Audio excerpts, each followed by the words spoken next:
Okay, so here is the thing, हमको समझना है कि रिलेटिव कॉर्ड्स क्या होते हैं, relative major, relative minor, and उसको यूज करके कैसे हम अपनी जो म्यूजिक है उसको थोड़ी सी स्पाइस अप कर सकते हैं एंड देयरफॉर वो सुनने में थोड़ी सी अच्छी साउंड करे। मेन आइडिया तो हमेशा यही रहेगा कि आपकी जो म्यूजिक है वो थोड़ी सी एंगेजिंग बने। लोग जब आपकी म्यूजिक को सुनेंगे तो उनको लगे कि ये सुनते रहना चाहिए, बोर नहीं कर रहे हैं हमको, और इस चीज में रिलेटिव कॉर्ड्स आपको परफेक्टली हेल्प करेंगे।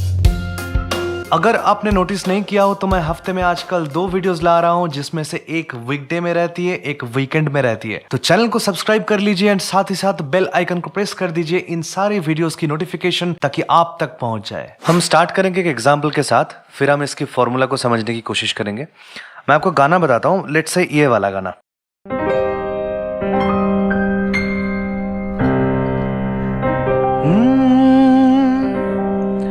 ओ तुम्हें देख के तो लगता है ऐसे बहारों का मौसम आता हो जैसे। अभी इसी चीज को मान लीजिए मैं ऐसे बजा रहा हूं, सेम थिंग, ओके। ओ तुम्हें देख के तो लगता है ऐसे बहारों का मौसम आया हो जैसे।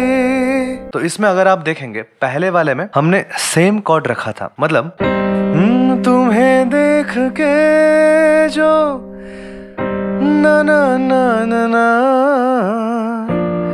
बहारों का मौसम आया हो जैसे, तो सी माइनर और ए शार्प मेजर। अभी इसी चीज को मैंने दूसरी बार मैंने क्या किया, ऐसे किया।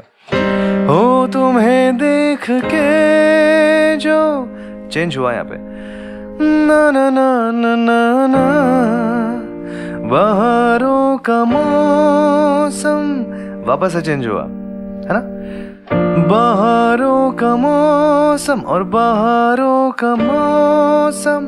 तो थोड़ा सा जो है आपका कॉर्ड चेंज हो रहा है। इससे फायदा क्या हो रहा है, गाने में फील की थोड़ी सी चेंजेस आ रही हैं, मतलब एटमॉस्फेयर जो क्रिएट होता है वो एटमॉस्फेयर थोड़ा सा बदल जा रहा है, and that is the benefit you are speaking about. तो इसके फॉर्मूला को समझने की कोशिश करते हैं। अगर इसी एग्जांपल को मैं पकड़ कर देख लूं तो कुछ इस तरीके से था, ना ना ना ना ना ना ना ना ना ना, यहाँ पे आपका ए शार्प लग रहा था।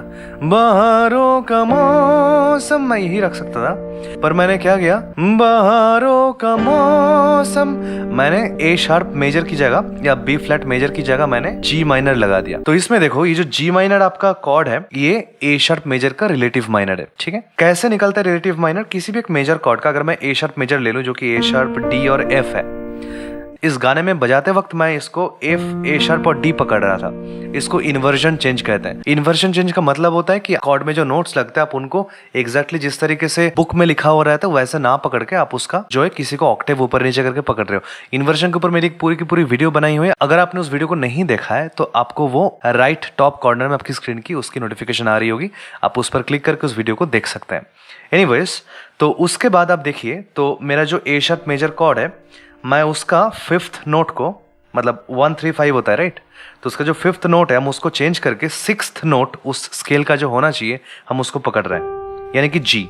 मतलब अगर मैं यहां से गिनूं 1 2 3 4 5 6, ये 6ठा नोट है ना, तो मैं इसके बदले 5th नोट के बदले मैं 6th नोट को पकड़ रहा हूं। तो ये जो कॉर्ड बन जाता है इसको रिलेटिव माइनर कॉर्ड कहा जाता है उस पिछले वाले कॉर्ड का। मतलब ए शार्प मेजर का रिलेटिव माइनर जी माइनर हुआ, ठीक है। ऐसा हम निकाल सकते हैं, सी मेजर का रिलेटिव माइनर ए माइनर हुआ, डी मेजर का रिलेटिव माइनर बी माइनर हुआ। तो इस तरीके से हम क्या है, हम रिलेटिव माइनर्स निकाल सकते हैं। एंड अगर ए शार्प मेजर का रिलेटिव माइनर जी माइनर है तो हम इसको उल्टा कह सकते हैं कि जी माइनर का रिलेटिव मेजर जो है वो ए शार्प मेजर है, ठीक है। तो प्रोसेस वही होगा। आप उल्टा कैसे कैलकुलेट कर सकते हो, लेट्स से आपको ए माइनर, आपको पता है कि उसका रिलेटिव मेजर कौन सा है, सी मेजर है, क्योंकि हमने ऑलरेडी बोला हुआ है कि सी मेजर का रिलेटिव माइनर ए माइनर है। तो अगर सी मेजर का रिलेटिव माइनर ए माइनर है तो ए माइनर का रिलेटिव मेजर सी मेजर होना चाहिए, है ना, एक दूसरे के साथ। अगर आप उस तरीके से देखेंगे तो आप जब ए माइनर को पकड़ेंगे तो आपका जो रूट नोट है उसका अगर आप एक नोट नीचे ले लेते हैं उसकी जो रूट नोट है उसको, है ना, तो मतलब ए के बदले जी, तो ये जो मेजर कॉर्ड आपका बनेगा ये आपका बन जाएगा रिलेटिव मेजर, यानी कि सी मेजर इस केस में। तो एक मेजर कॉर्ड का फिफ्थ को चेंज करके अगर सिक्स तक लेके चले गए तो वो आपका हो गया रिलेटिव माइनर, और एक माइनर कॉर्ड का अगर हम रूट नोट को चेंज करके एक टोन पीछे लेकर आ गए तो वो हो गया रिलेटिव मेजर। तो रिलेटिव मेजर करने के लिए रूट नोट को एक पीछे लाना पड़ता है, रिलेटिव माइनर करने के लिए फिफ्थ नोट को एक आगे लेना पड़ता है। एग्जाम्पल देख लेते हैं, मैं सी माइनर से स्टार्ट कर रहा हूं। सी माइनर का रूट नोट सी है, उसको पीछे लेंगे एक टोन तो ए शार्प आ जाता है, मतलब कि डी शार्प मेजर। तो ये हो गया relative major chord C minor का, ठीक है। डी माइनर का सिमिलरली एफ मेजर उसका रिलेटिव मेजर है। ई माइनर का जी मेजर उसका रिलेटिव मेजर है। एफ माइनर का जी शार्प मेजर उसका रिलेटिव मेजर है। जी माइनर का ए शार्प मेजर उसका रिलेटिव मेजर है। ए माइनर का उसका सी मेजर है, हमने ऑलरेडी देख लिया। फिर आपका लेट से हो गया बी माइनर का, अगर मैं पकड़ूं तो बी माइनर का आपका कौन सा होगा, डी मेजर। आप यहां पे पकड़ेंगे भी तो डी मेजर है, यहां पकड़ेंगे भी तो डी मेजर ही है ना। तो दैट्स द आइडिया। तो रिलेटिव मेजर, रिलेटिव माइनर, इसको यूज करके आप अपने म्यूजिक को बहुत स्पाइस अप कर सकते हो।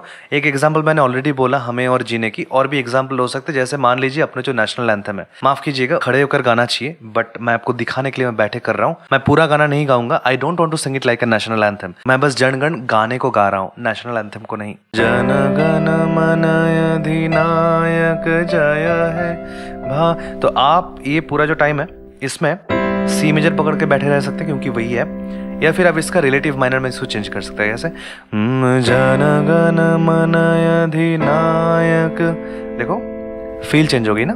जन गण मन अधिनायक ये है, और जन गण मन अधिनायक। आप इसको और वेरिएशन ला सकते हैं। वैसे तो आप इसको ई माइनर पे भी ले सकते हैं क्योंकि ई नोट लग रहा है, तो वो भी एक पॉसिबिलिटी हो सकती है। जन गण मन अधिनायक जय है, तो ऐसे भी चेंज कर सकते हैं, बट नहीं, that's a different discussion. Main idea ये है कि हम जो है रिलेटिव कॉर्ड्स को यूज करके चीज को स्पाइस अप कर सकते हैं, उसको थोड़ा सा जो है सुनने में अच्छा बनाने की कोशिश कर सकते हैं।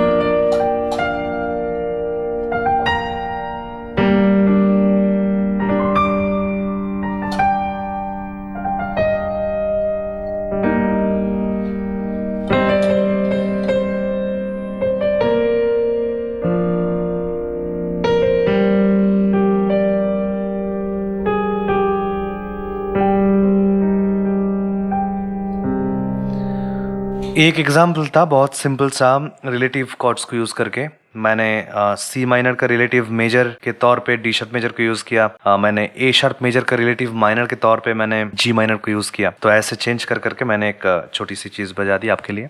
आई think this made the picture much more clear for you. So hopefully relative chords का कॉन्सेप्ट आपको समझ में आ गया होगा एंड आप इस चीज को आपकी खुद की म्यूजिक में इंप्लीमेंट कर पाएंगे। नीचे मुझे कमेंट करके बताइए आपको ये वीडियो कैसी लगी, और कोई सवाल है वो भी नीचे डाल दीजिए। मैं कोशिश करूंगा जल्द से जल्द आपको रिप्लाई करने के लिए। बगल में 2 वीडियोस आ रही होंगी, इनमें से ऊपर वाली मुझे लगता है आपको देखनी चाहिए और नीचे वाली YouTube को लगता है आपको देखनी चाहिए। तो इन दोनों में से किसी भी एक वीडियो को आप क्लिक कर दीजिए एंड आपसे हम मिलेंगे अगले वीडियो पर।